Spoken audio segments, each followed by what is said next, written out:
ठीक है। Welcome everyone. Hello everyone, welcome back to my channel. देखिए, हम लोग पेपर 2 का स्टार्ट करने वाले हैं। Question types of biodiversity. ठीक है, तो देखिए बायोडाइवर्सिटी क्या है। ठीक है, तो बायोडाइवर्सिटी को भी जो हम बायोडाइवर्सिटी बोलते हैं तो जो हमारे माइंड में आता है कि जितना डाइवर्स स्पीसीज हो तो वो एक्चुअली स्पीसीज डाइवर्सिटी होता है। स्पीसीज डाइवर्सिटी को हम लोग सिनोनिमसली यूज कर लेते हैं, लेकिन उसको और भी जितने तरीके का होता है उसको डिटेल में अभी हम लोग देखेंगे और इसी को अच्छे से एक्सप्लेन करना है इस क्वेश्चन में। ठीक है, जैसे देखिए कि life originated 4 billion years ago. Life तो बहुत पहले आया था अर्थ पे, मतलब 4 बिलियन ईयर्स अगो, लेकिन पिछले 1 बिलियन में उसके बाद जब 1 बिलियन बाद जो भी हम लोग diverse complex spectrum of life देख रहे हैं, इतना डाइवर्सिटी देख रहे हैं प्लांट्स एंड एनिमल्स में, फ्लोरा फौना में, वो उसमें नेचर को बहुत ज़्यादा साल लगेगा, साल लग गया। ठीक है, लाखों साल लग गया।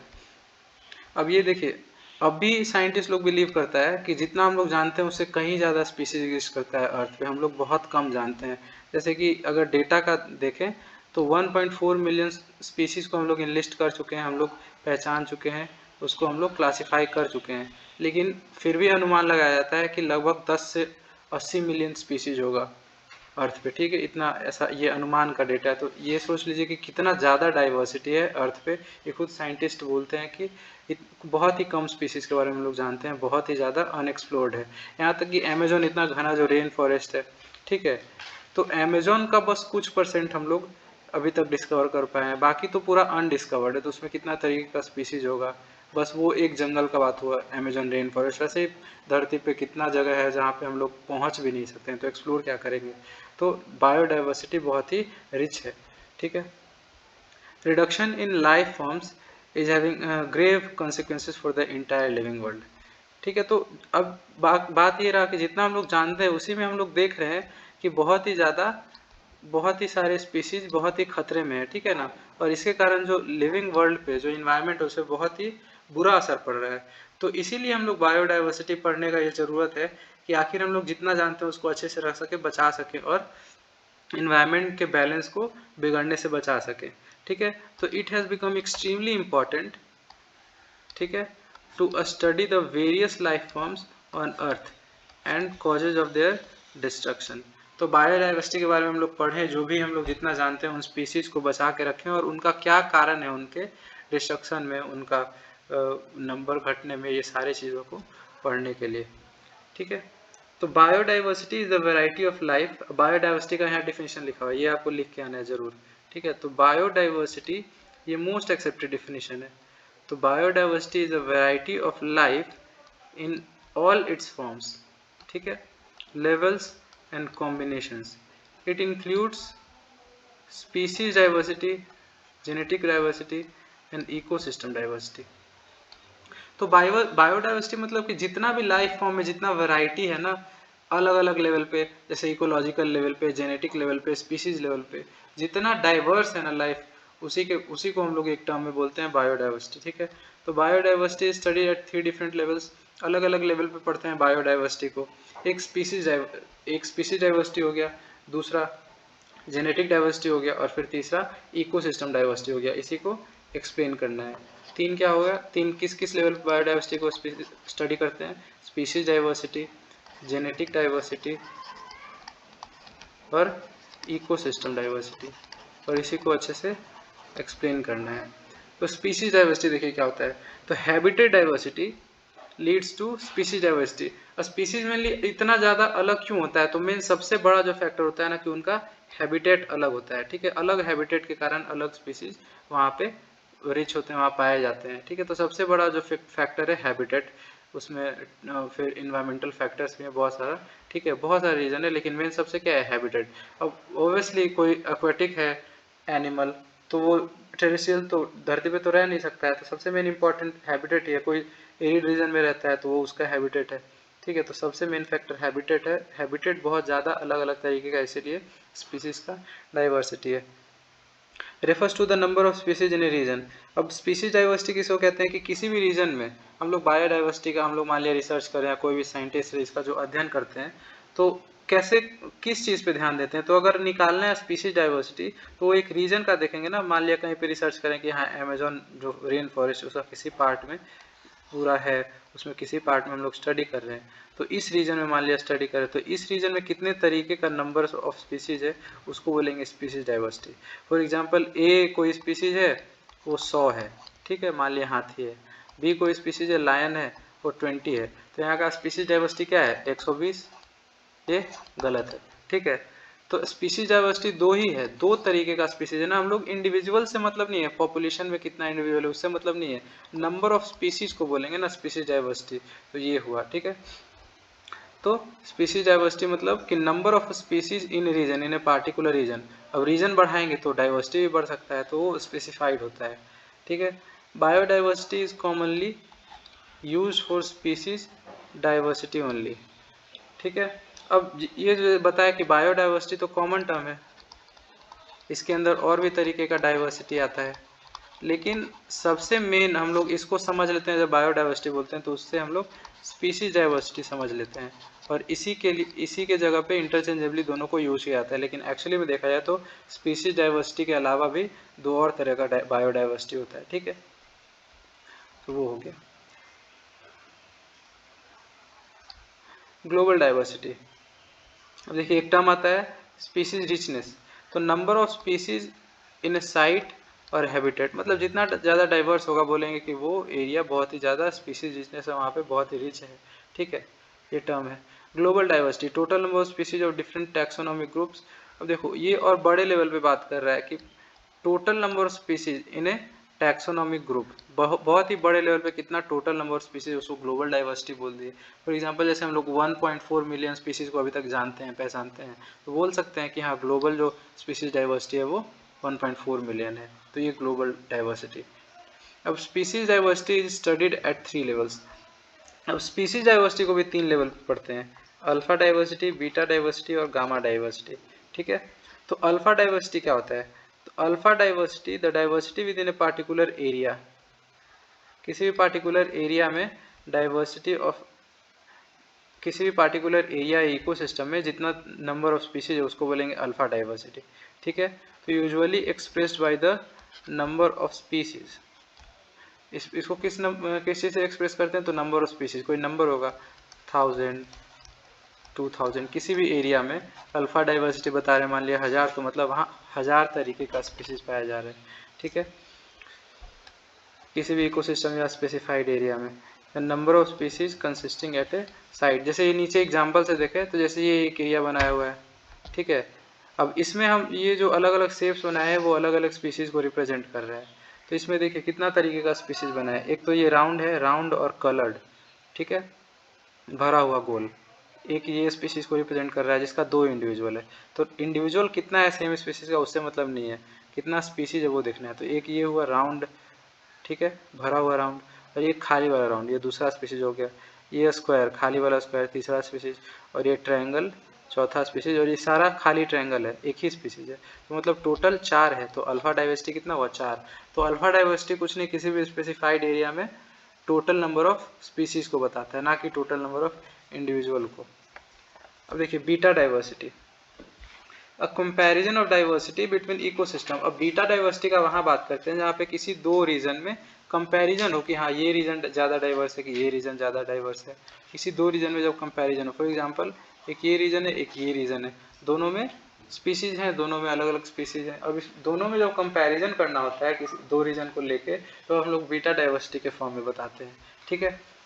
तो इसका मतलब क्या होता है कि amount of species change between the ecosystem, ऐसा स्पीसीज, ऐसे स्पीसीज का संख्या जो बदला है, जो कॉमन है उसको इसमें कंसीडर नहीं करेंगे, जो चेंज है दोनों में अलग अलग है या फिर यूनिक है।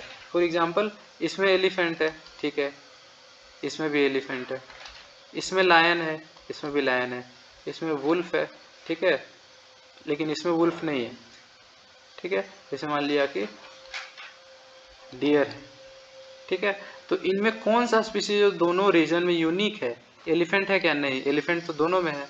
लायन है क्या, नहीं, लायन भी दोनों में है। तो वुल्फ है इसका, मान लिया ये रीजन का नाम ए है, ये रीजन का बी, तो ए रीजन में जो वुल्फ है ना वो क्या है, यूनिक है, और बी रीजन में जो डियर है ना वो यूनिक है, ठीक है। तो जो यूनिक नंबर ऑफ स्पीसीज है ना उसी को बोलते हैं बीटा डाइवर्सिटी। तो हम लोग बोलेंगे कि ए और बी रीजन का जो बीटा डाइवर्सिटी है दो है। क्यों? एक ये स्पीसीज हो गया वुल्फ का स्पीसीज, एक डियर का स्पीसीज, तो बीटा डाइवर्सिटी यहाँ दो हो गया, इसको बोलेंगे। तो बीटा डाइवर्सिटी हम लोग दो रीजन्स को कंपेयर करते हैं तब बताते हैं। We only count the species that are unique to specific habitat, we do not count the common species. Common species को नहीं काउंट करेंगे। जैसे एग्जांपल यहाँ दिखाया गया है, ये एक एरिया है, ये एक एरिया है। अब इसमें देख के आप खुद से पता लगाइए ये कितना है, बिना नीचे देखे हुए देखते हैं, ठीक है। एक ये ट्रायंगल है, भरा हुआ ट्रायंगल, ये कोई स्पीसीज को रिप्रेजेंट कर रहा है। एक ये खाली स्क्वायर, एक ये सर्कल, खाली सर्कल, और एक भरा सर्कल। तो इसमें नंबर ऑफ स्पीसीज कितना है? एक, दो, तीन, चार, चार है, ठीक है। इसमें नंबर ऑफ स्पीसीज कितना है? इसमें भी चार है। लेकिन देखिए कौन है ऐसा स्पीसीज जो दोनों में कॉमन है? ये भरा हुआ ट्रायंगल कॉमन है क्या? नहीं, भरा हुआ ट्रायंगल कॉमन नहीं है, ठीक है। भरा हुआ ट्रायंगल कॉमन नहीं है। तो भरा हुआ यूनिक है, ठीक है। खाली वाला सर्कल है क्या कॉमन? हाँ कॉमन है। स्क्वायर है क्या कॉमन? हाँ कॉमन है। भरा हुआ सर्कल है क्या कॉमन? नहीं, यूनिक है। तो इसका भरा हुआ सर्कल और भरा हुआ ट्रायंगल क्या है? यूनिक है टू हैबिटेट ए। अब इसमें देखें तो खाली वाला ट्रायंगल कॉमन नहीं है, ठीक है, कॉमन नहीं है। ये सर्कल कॉमन नहीं है, स्क्वायर कॉमन नहीं है, और ये भरा वाला स्क्वायर भी कॉमन नहीं है। तो इसमें भी ये दोनों यूनिक है। दोनों में दो दो स्पीसीज क्या है? यूनिक है। तो इसका beta diversity of A and B region क्या होगा? 4 होगा। ये होता है बीटा डाइवर्सिटी। अब गामा डाइवर्सिटी क्या होता है? तो a measure of the overall diversity for different ecosystem within a large region. ये क्या है कि हम लोग नंबर ऑफ स्पीसीज ही बताते हैं, लेकिन एक लार्ज रीजन में, काफ़ी लार्ज रीजन में बात करते हैं, कोई छोटा रीजन में नहीं, ठीक है। अब जैसे कि फॉर एग्जांपल कि ए एक छोटा सा रीजन है, बी एक छोटा सा रीजन है, और सी एक छोटा सा रीजन है, और सारा रीजन एक किसी जंगल में सपोज आता है। तो उस जंगल का हम लोग गामा डाइवर्सिटी बताएंगे। ये बड़े स्केल पे होता है, ठीक है। तो उस जंगल का गामा डाइवर्सिटी बताएंगे। तो ये सब रीजन को जोड़ के उसका नंबर ऑफ स्पीसीज बता देंगे कि हाँ वो है, तो वो होगा gamma diversity. For example a region है, कहीं ए रीजन आता होगा, कहीं बी रीजन आता होगा, कहीं सी आता होगा। तो ए रीजन में कितना नंबर ऑफ स्पीसीज? 3 है, ठीक है। बी रीजन में कितना नंबर ऑफ स्पीसीज है? बी रीजन में 1, 2, ठीक है। ये ट्रायंगल वाला तो ए में भी था, तो इसको नहीं इंक्लूड करेंगे, क्योंकि पूरा में देखना है कितना नंबर स्पीसीज है। तो 2 और ये 3, 5 हो गया। अब इसमें क्या है जो उधर से पहले नहीं था, तो खाली ट्रायंगल 6, खाली स्क्वायर पहले था, और भरा हुआ सर्कल। खाली ट्रायंगल भी पहले था, ये भरा हुआ सर्कल नहीं था। तो टोटल 6 है, ठीक है। तो टोटल 6 यूनिक स्पीसीज है, बाकी रिपीट हो रहा है, ठीक है। इसमें तो ये क्या हो गया? 6 हो गया गामा डाइवर्सिटी इस रीजन का, ठीक है। अगर ए रीजन का बात कर रहे होते तो 3 था, बी रीजन का बात कर रहे होते तब भी 3 था, सी का बात कर रहे होते तब भी 3 था। अलग अलग बात करेंगे तो, लेकिन जब ये पूरे रीजन का बात करेंगे तो गामा डाइवर्सिटी कितना आया? 6, क्योंकि इनमें से कुछ स्पीसीज जो था तीनों में या फिर किसी दो में कॉमन था। ये हो गया गामा डाइवर्सिटी। अब इसके ऊपर भी होता है, और बड़े स्केल पे बात करें बायोम, जैसे टुंड्रा बायोम, कुछ और desert, cold desert biome, cold desert तो टुंड्रा हो ही गया, हॉट डेजर्ट बायोम, ठीक है, फॉरेस्ट बायोम, अलग अलग बायोम से, ठीक है। तो अगर और बड़ी स्केल पे बात करें तो तब हम लोग टोटल नंबर ऑफ स्पीसीज बताते हैं, लेकिन उसको बोलेंगे डेल्टा डाइवर्सिटी। इसमें और बड़े लेवल पे जाए बायोस्फीयर, तो उसको बोलेंगे ओमेगा डाइवर्सिटी, ठीक है। तो ये और बड़े स्केल पे टोटल नंबर ऑफ स्पीसीज बताएंगे। अब जेनेटिक डाइवर्सिटी क्या है? तो जेनेटिक डाइवर्सिटी क्या है कि किसी भी स्पीसीज में जो नंबर ऑफ स्पीसीज है वो एक ही स्पीसीज, सॉरी, किसी भी स्पीसीज में एक ही स्पीसीज के अंदर बहुत सारे सब स्पीसीज या वेराइटीज हम लोग को देखने को मिलता है, या स्ट्रेन भी देखने को मिलता है। तो सब स्पीसीज होता है जो हम लोग कोई भी स्पीसीज का अलग अलग ऐसा स्पीसीज, सब स्पीसीज जिसमें कुछ मॉर्फोलॉजिकल कैरेक्टर्स को हम लोग क्लियरली आइडेंटिफाई कर सकते हैं, ठीक है, और कुछ वो वेरी करता हो, क्लियरली मॉर्फोलॉजिकली हम लोग देख के बता दे, उसको बोलते हैं कि ये सब स्पीसीज है, ठीक है। फॉर एग्जांपल घोड़ा है तो घोड़ा का बहुत सारा सब स्पीसीज है। डॉग है, सबसे क्लियर एग्जांपल डॉग है, तो डॉग का बहुत सारा सब स्पीसीज है ना, लैब्राडोर, एल्सेशियन, ठीक है, बहुत सारा है, पग, ठीक है, चिहुआहुआ, ये सब सारा जितना है ना सब डॉग का सब स्पीसीज है, लेकिन है तो सब डॉग ही, जेनेटिकली मोस्टली आइडेंटिकल है, लेकिन थोड़ा सा मॉर्फोलॉजिकली अंतर है, तो ऐसे को बोलेंगे सब स्पीसीज। अब और फिर स्ट्रेन किसको बोलते हैं, तो स्ट्रेन बोलते हैं अगर स्लाइट वेरिएशन हो तो, ठीक है, strain slightly differ from each other, लेकिन सब का सब सेम स्पीसीज होता है। तो जेनेटिक डाइवर्सिटी हमेशा ही विद इन सेम स्पीसीज होगा, ठीक है। These variations are due to slight variations in their genetic organization। तो ये ऐसा variations क्यों देखने को मिल रहा है, क्योंकि उनके genetic organization में जीन लेवल पे changes हैं, differences हैं। This diversity in the genetic makeup of a species is referred to as genetic diversity। तो genetic diversity किसको बोलेंगे, क्या लिखेंगे कि जो जेनेटिक मेकअप है ना किसी भी स्पीसीज का, वो अलग अलग अगर हो जाता है तो अलग अलग सब स्पीसीज बन जाता है, लेकिन सारा सेम स्पीसीज होता है, तो ऐसे इस कंडीशन में बोलते हैं कि जेनेटिकली डाइवर्स है। अब कोई भी स्पीसीज जितना ज़्यादा जेनेटिक डाइवर्सिटी शो करता है वो उतना ही स्टेबल होता है, ठीक है, वो उतना ही उसका लॉन्ग रन में सर्वाइव करने का धरती पे ज़्यादा चांसेज होता है, ठीक है, क्योंकि वो अलग अलग इन्वायरमेंट के लिए अडेप्टेड होता है, ठीक है, उतना ही रिच होता है। Species with large number of varieties or strain are considered rich and genetically more diverse।